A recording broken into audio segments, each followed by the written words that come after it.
Bitcoin's up 2.1% today to start the day. Heating oil, coffee, DAX, all up. Really just one of these days where you try your best not to overreact to price action, and we'll walk through exactly what's going to happen today. But I just think it's just a good opportunity to take a step back on a day like this and just reassess the markets. You see the euro's up to 1.16. The U.S. dollar continuing to weaken against the euro. The U.S. dollar index at 98.2. See the British pound continues to improve. You see Bitcoin's at 106,000. You see the gold's at 33.60. Silver at 36 after that recent pop that we had focused on. I continue to just simply state, use the 20-day moving average around silver. There is just profit taking at this moment. Look for the next opportunity to recharge. Keep a very close eye on the SILJ, everybody. Very important, the junior miners. This is your momentum line, 20-day, 50-day moving average breakouts. That's where you speculate around silver. That's where you speculate around other metals in this leverage. Focus on that leverage. The leverage is important because the leverage dominates our financial system. You are looking for at least one or two of these every month.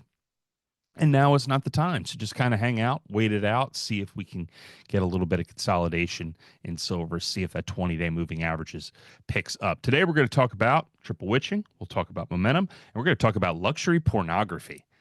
Yeah, we're going to go there.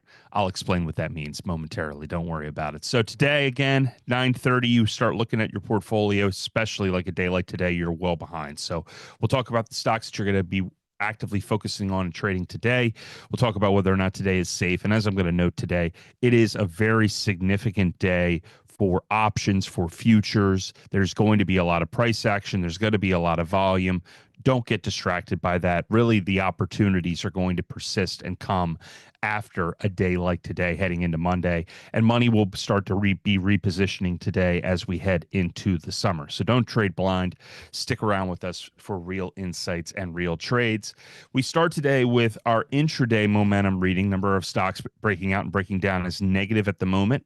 But as I've said, you've got to keep a closer eye on where those stocks are actually breaking down at the moment. The S&P 500 is just hovering at its simple moving average, 20-day moving average. So we're going to be keeping a very close eye on this as we move into next week, because as we have seen, these periods of time where we start to see weakness in the S&P 500, what we're going to be looking for if we break under this line is a move back to the 50-day moving average. Now, we're looking at the EMA. The SMA is basically around the exact same point.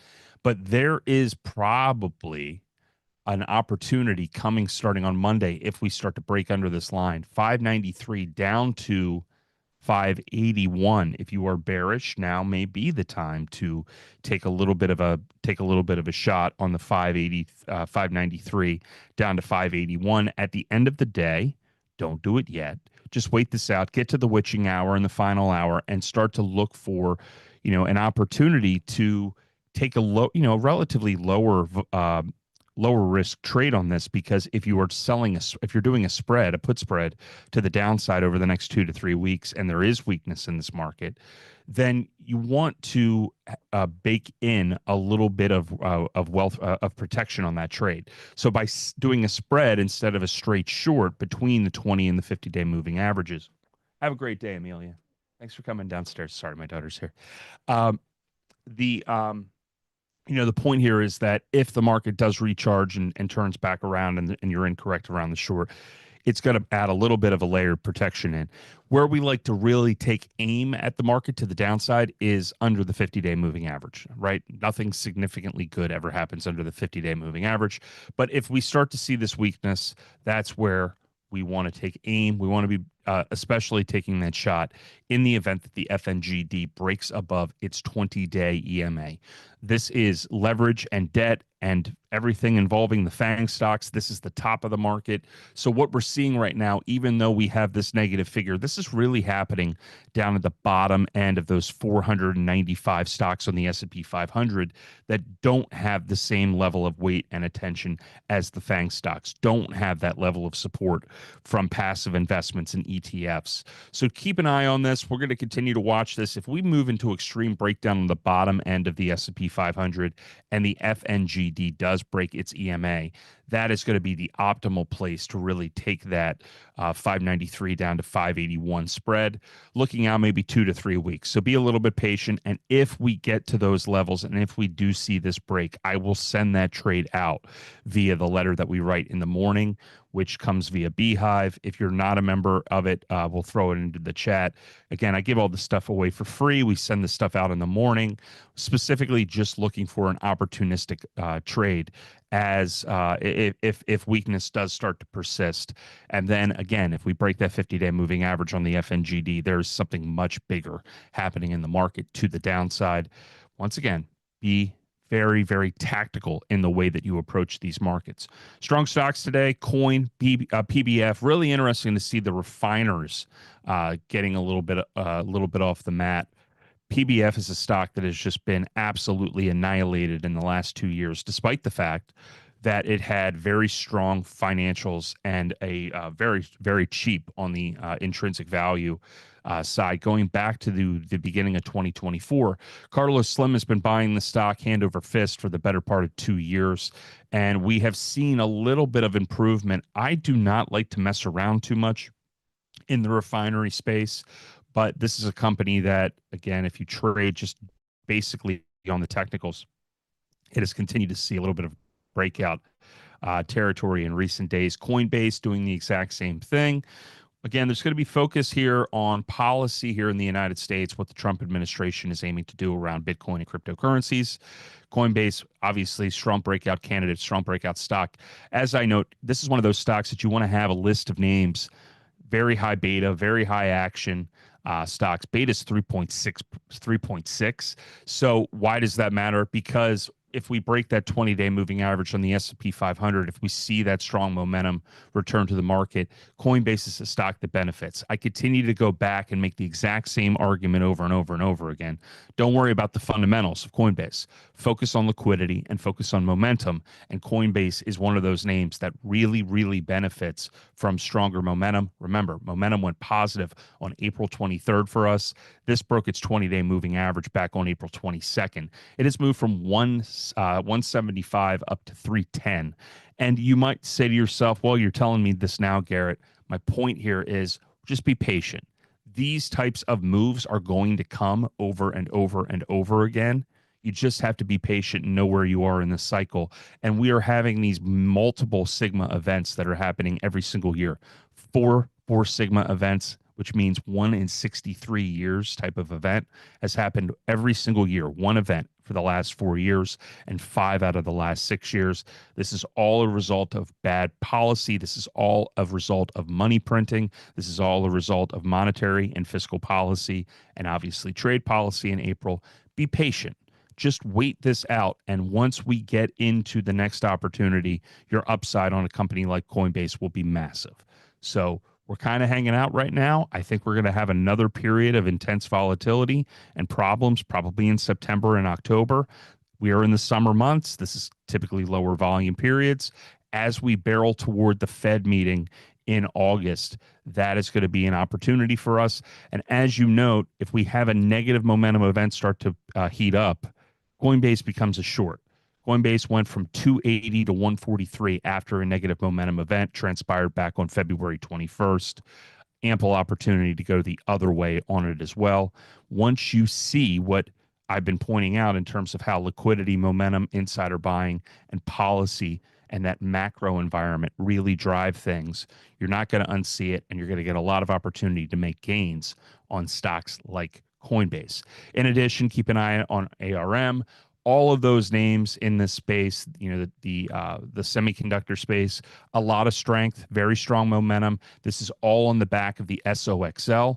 The SOXL, which is the leveraged ETF in semiconductors, turning positive on its 20-day back on May 1st. It has gone from 12.24 to 22. Once again, if SOXL goes positive, that's where you want to look at the names like ARM, NVIDIA, etc. For a day like today, which is very critical, you want to be paying very close attention to NVIDIA. Anything with a lot of significant volume. For a day like today, this is a volume weighted average price type of day to be trading. I'm going to walk you through that momentarily, but keep an eye on this. Looking at LCRX as well, LCRX or LRCX, forgive me, Lamb Research, extreme breakout stock. This is a Gianni stock to keep an eye, keep a focus on. This has just been absolutely moving, and we're starting to see very significant amounts of volume on the semiconductor name. Why does that matter? Well, because people are buying it at these new recent highs. We're going back a year. We're at roughly 1 year highs at the moment. A move back to 110 is definitely in the cards. LRCX, Lamb Research. In addition, FDP, Del Monte, KEP. Haven't seen that name in a very long time, but Korea Electric. This is one of those names that's on the F&G score stocks, breaking above its 20-day. Opportunity here is just to trade right around that 20-day moving average and look for strength to the upside. And Del Monte Fresh Produce. This has been a name that we've traded multiple times, break on the upside on that 20-day moving average, and you could see multiple percentage moves, right? Relatively strong moves. This is a 10% move. This is about a 20%, 14% move back here in April. We were on that. So this is another opportunity to reload on this right at that 20-day moving average, currently right under it, the SMA of 0.78. But this becomes a buy basically around its 50-day moving average, using the 50-day moving average as a catalyst, as a point to just simply buy at this level, 33.36, and then just stop out, right? Set your stop tight, keep it probably somewhere around 32, and you're looking at downside maybe to 32 in the event that we break down. Don't set it at the 50-day moving average. Set it lower. You don't want to have algos kind of targeting your exit point, but the upside here remains where we were, right? You're looking for about a 10 to 15% move, but the downside being very tight, somewhere in the 2 to 3% range. All right. So we got a lot of people in here. Don's throwing some stuff in the chat. I'm apparently going to be back here at 12:30. Very important to plan your day. Keep that in mind. And we'll talk triple witching real quick. So this happens once every 3 months, and it's not called quad witching because I'm not allowed to say that. Triple witching because single stock futures, like this is not the 1930s, and I don't have a really sweet hat to wear, but this happens 4 times a year. This is the see, I didn't even update it properly. 3 expirations are happening at once: index futures, index options, and stock options. The final hour is where we're going to probably see a lot more volume. The first part of today will be very, very active. I like to wait this day out, be very, very patient as we move into, feels like a Monday, as we move into next week. So right now, you're going to see large portfolio adjustments by funds and institutions. Obviously, about $6.5 trillion in notional derivatives will expire today, including index. And we're going to, no, you can't have that. You're going to update it live. Don't do that. All right. One of the largest expirations ever, according to MarketWatch, will be today. Major flows from passive funds, options desk, etc., and hedges. So very critical that you just understand that you don't overreact to today, because today, 2 to 3 times the average volume, especially in that final hour. Volatility may be modestly elevated. It's often temporary. Do not confuse short-term moves. Like if you're watching the money flow index, which I look at all the time, don't be fooled by massive or significant shifts in volume today. This is not necessarily about sentiment. This is all goes back to what we have talked about in the past when it comes to the energy markets, right? When it comes to the oil markets, OPEC doesn't matter.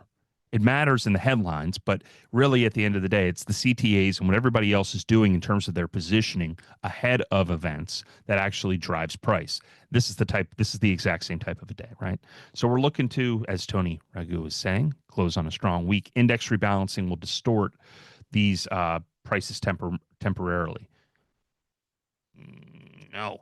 See, I used these a long time ago, and I just brought them back, and I didn't update them, and I'm going to get yelled at. Triple witching days average volume, mild small return, 0.1% for the S&P 500. And that's important just to keep in mind. Like there may be 1% moves, but they're going to go up and down, and then eventually we're going to flatline at the end of the day. So you want to be able to trade those moves as they come, stay within a specific range. This is the type of day that Tony will excel in because, right, he's only focusing on a very tight range of performance. And if it gets outside those bands, you just readjust. I'll walk you through volume weighted average price in a moment, but this is specifically, the type of day where range becomes your friend. Weeks after this are typically weak, especially after June and September. So we're looking at next week, as I just noted, 20-day moving average on the S&P 500. We're right there. There is that opportunity to take that shot down to the 50-day moving average, and then we'll see if this market can and will survive any of this ongoing tension. Liquidity remains very, very strong. Treasury Department continues to move auctions to short-term T-bills. So there's plenty of capital sloshing around the system, but every now and then we just get some risk adjustment. Every now and then we see a little bit of selling, and then it becomes a test of that 50-day moving average before recharging. Keep this in mind. Today's noise is not the trend. Beware of false signals. Large moves are often just hedge adjustments on a day like today. Noisy flows do not equal long-term sentiment. Institutions are typically rolling over contracts. They're not panicking. So focus on the setup quality, not the speed of the moves. I wait till after 10:30. I will watch what happens up at 10 o'clock. I'm looking for that volume weighted average price move. In the event that I get it, great, I'll take the trade. If it doesn't show up, then I'm just out, and I just kind of reposition heading into the summer. I'm going to fade extremes away from VWAP late in the day. I'll walk you through that momentarily. And I want you to just focus on the very liquid stocks. Focus on the SPY, focus on the Qs, focus on NVIDIA and Tesla, and obviously focus on anybody who is reporting earnings today. The key thing here is volume weighted average price. So we go back to TradingView, and I've said this a couple of times, but a big name like NVIDIA will probably see some moves today, some movement in the stock. If we find ourselves down here selling off to start the day, or we find these extreme moves to the upside, this is an opportunity for you to trade two signals on NVIDIA today. The NVDL, which is the double leveraged ETF around NVIDIA. What's really fascinating about this is that the NVDL is the leveraged ETF around NVIDIA. Why do you want to pay close attention to this? Well, in the event that we sell off and we find names like this down here today, all of these names, all of these leveraged ETFs have options that expire today because it is Third Friday. So if we look at the NVDL, for example, the NVDL has options that expire today, and the $61 call for today is currently was trading at 35. That the last time that there was an option traded on this was Wednesday. But if you get down into this range, into that 59 level, 58 level, and you're looking for a reversal, buy the in the money call of these stocks, or just look at NVIDIA. Right, NVIDIA will expire today, and NVIDIA has options that expire today, and resultantly, in the event that we see a move all the way to this upside and we're looking to fade it, remember, you don't have to short the stock outright. You could turn around and focus on the in the money put for NVIDIA that expires today. Very, very cheap trades. Anything else that is trading today, that is a big liquid name, and you see any big move to the downside, we're going to figure out how to program in, these top 20 stocks and volume weighted average price moves. If we get any overreaction, we're looking for this rebound. If you were trading with us on Wednesday, you know that we were looking at the SPX. My dogs are barking.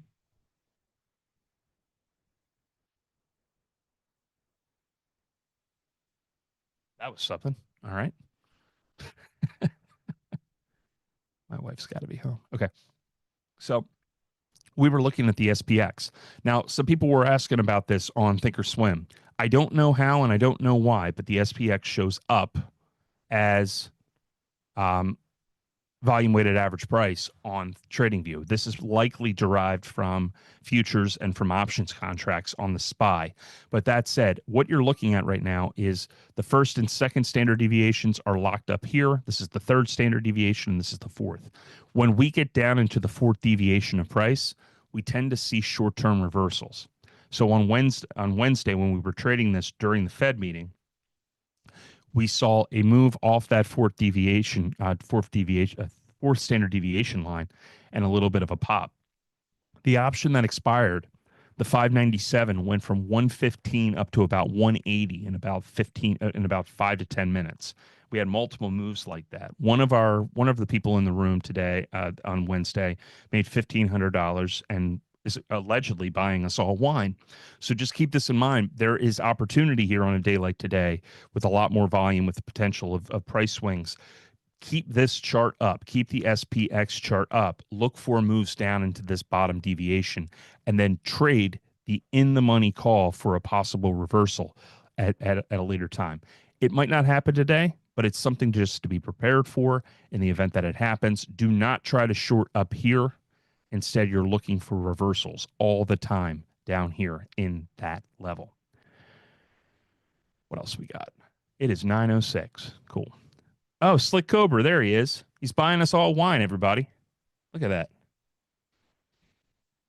The SPX does not have volume, David. You're absolutely right.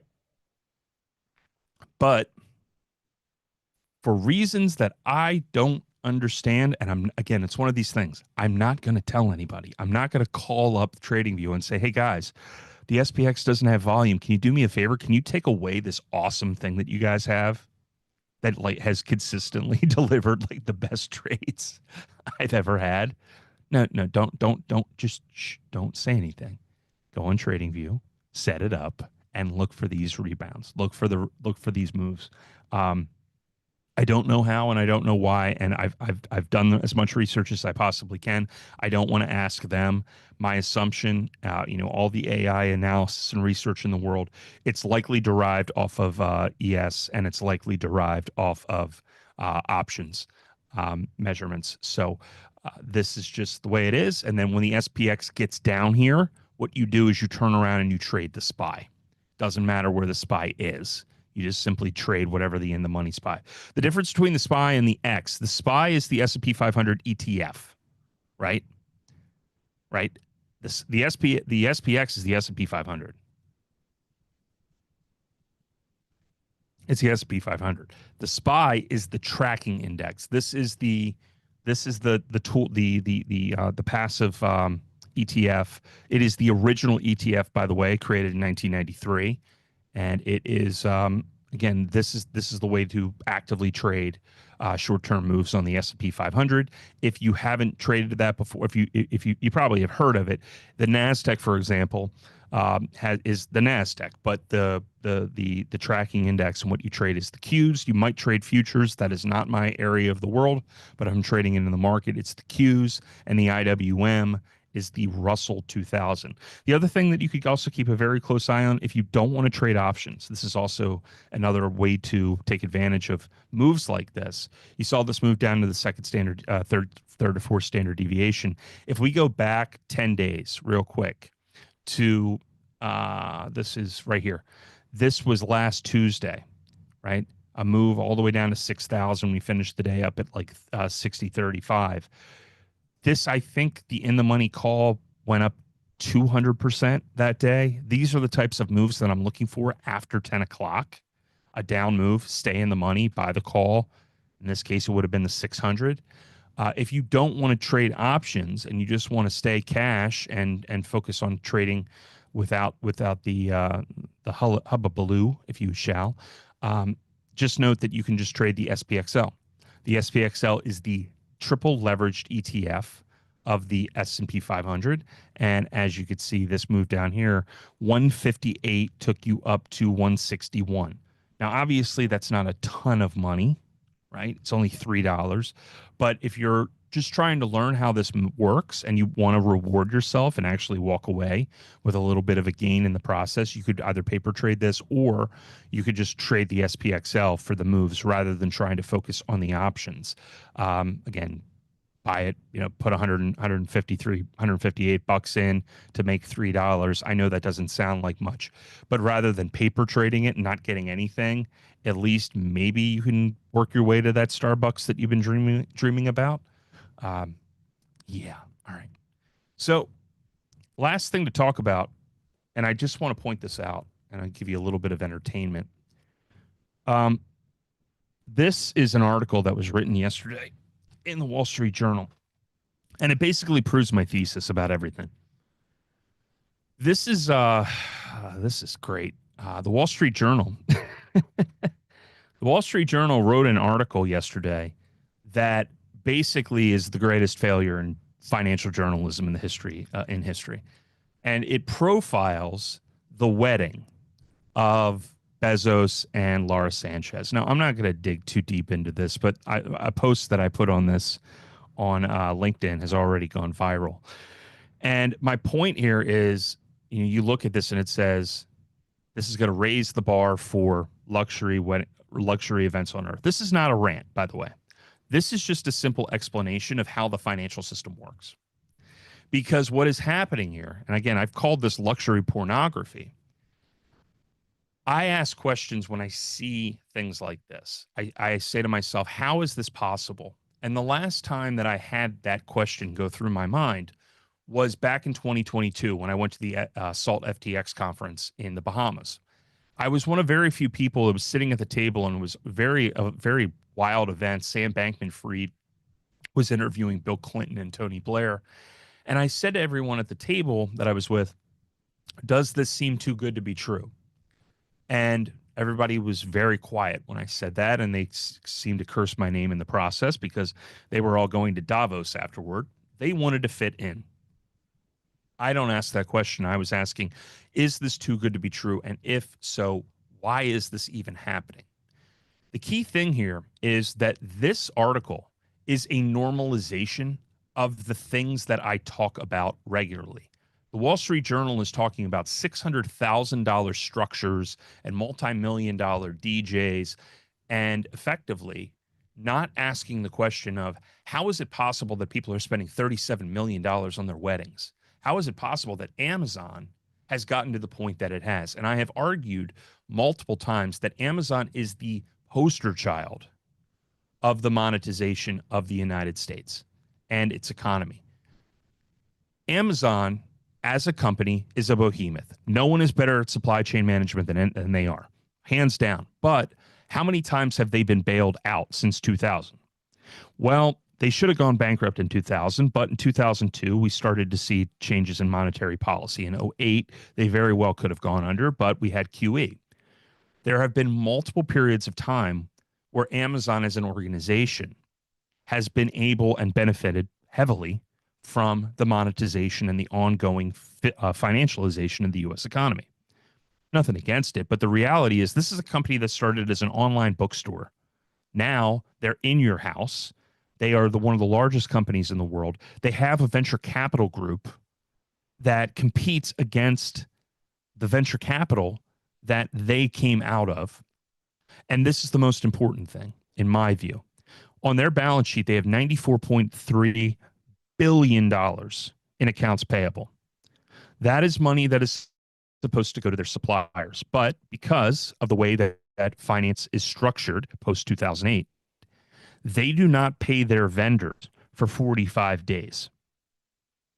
If I am running a yoga mat company and you're Amazon and I sell on your platform and you are selling yoga mats at the same time, if we both sell a yoga mat that same day, you keep my money for 45 days and then you pay me on the 45th day. That is 6 weeks of money that does not go to my payroll. It does not go anywhere else. It stays on your balance sheet. And you get to buy short-term T-bills in the process. And you get to make money on me. You have made me a bank. So what's critical about this is that this is all a bigger focus that I continue to make this argument. These things exist. This system exists because of the rampant monetization, because of the rampant financialization, because of the money that is pumped into the system. And then we celebrate, or the Wall Street Journal does, celebrates these types of things. And they say, they want you to focus on the spectacle of, ooh, Rihanna performed, instead of asking why monetary policy has created a world where one family spends more money on flowers than many Americans will in a lifetime. And I'm not a socialist, and I'm not rant. I'm really like, I don't care. Don't rub my nose in it, right? It's surreal. And what I can do is I can either be mad about this or I can actively trade it. And I've chosen to actively trade it. So this is how and why I go back to the idea of moves like we saw back here in April. We are constantly waiting for these negative momentum events, these multi-sigma events, these sell-offs that happen, the insiders to buy, and then we step in, because we can either bitch and complain about these types of things, or we can actively take advantage of what is right in front of us. I have said time and time again, you have to learn how to trade. This is going to be the equalizer. This is going to be the thing that is going to enable you to offset the continuation of these policies. I have said, like, again, the way that this is structured, the way that this works, 3 decades of money printing, 0 interest rates, asset inflation, things that turn the stock market not into something based on fundamentals, but really based entirely on what current liquidity conditions look like. I don't believe for a minute that Amazon isn't lucky. They have benefited greatly. It hasn't happened without these policy decisions that have been made by people like Bernanke and Yellen and Powell and whoever comes next. This is the new, what I've called Cantillon effect, a new version of this. It is a massive wealth transfer. And you can either sit around and be pissed about it, and I can be pissed about it, or you can actually do something about it. And the reality is, trading is the best way to do that, because if you see these patterns and you see these opportunities ahead, you could trade it. I don't care about the floor to ceiling floral installations or the pop megastars. I care about the underlying story that is happening here. Because when money was printed by the Fed, it didn't go to us. It went to asset prices. It went to stocks. It went to real estate. It went to companies. It created a parallel economy where peacock feather availability is a legitimate wedding concern, which is insane. So if we're setting up for a sell-off here and we see something dramatic and significant happen, we're not going to panic if there's a sell-off. I'm telling you, Jeff Bezos ain't panicking, because he knows he's going to get paid on the other side by the way that the system works. So keep this in mind, because the difference between panic and policy, at the end of the day, where we will be able not only to preserve our wealth and address inflation and actually outperform the market is going to be found in the letters and the numbers on the screen.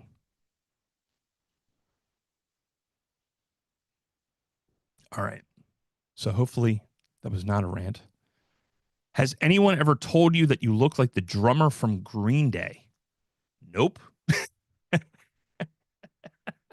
No one has ever told me that, but I don't know if I appreciate that or not, but it is what it is. All right. So heading into the end of the day, it is not, or heading into today, it is 9:18. Futures 60.56. Crude at 73.40. I want you to keep a very close eye on the direction of Bitcoin today as well. Just be focused on volume weighted average price and go through your list, go through your names, look for names that are selling off today, things that are beaten up. Look at the companies that are the big losers of the day, the APVEO, the MGLD, the CTNT. Look for the companies that are bottoming out during the day, and then look to play the reversion into the end of the day. In addition, I want you guys to make sure that you check out Don and Brandon's recap from earlier this week on Ghost Prints. I want you to just keep in mind, Brandon has been on top of this market, and if we are looking at a reversal, I assure you he will probably be the first person to go in over the wall, and you're going to want to join him. Don is going to be back up at 9:30. He's coming in momentarily. Ooh, I'm muttering and stumbling a little bit. Forgive me. And I will be back at 12:30, obviously. As far as anything else goes, one last thing, just keep in mind the insiders. We always want to pay very close attention to what insiders are doing with their money, and resultantly, we're not seeing anything significant, but just notice that the insiders are not bidding into this market And that is significant for us as we look at this ratio right here. This is the last couple of weeks. We're heading back down to bottom territory on the insider buying to selling ratio. We're always looking for these extreme upside sides here. So this can potentially signal a top in this market. We're going to be very cautious heading into the next week, and we will look for some rotation soon. Don is coming up. I hope you guys have a great trading day. July 15th, October 15th. Be very careful. Good chance that we buy in that window, says Peter. Guys, I'll catch up with you in a little bit. I'll be back in at 12:30. Click the link in the chat, and we're going to go from there, everyone. Have a great trading day.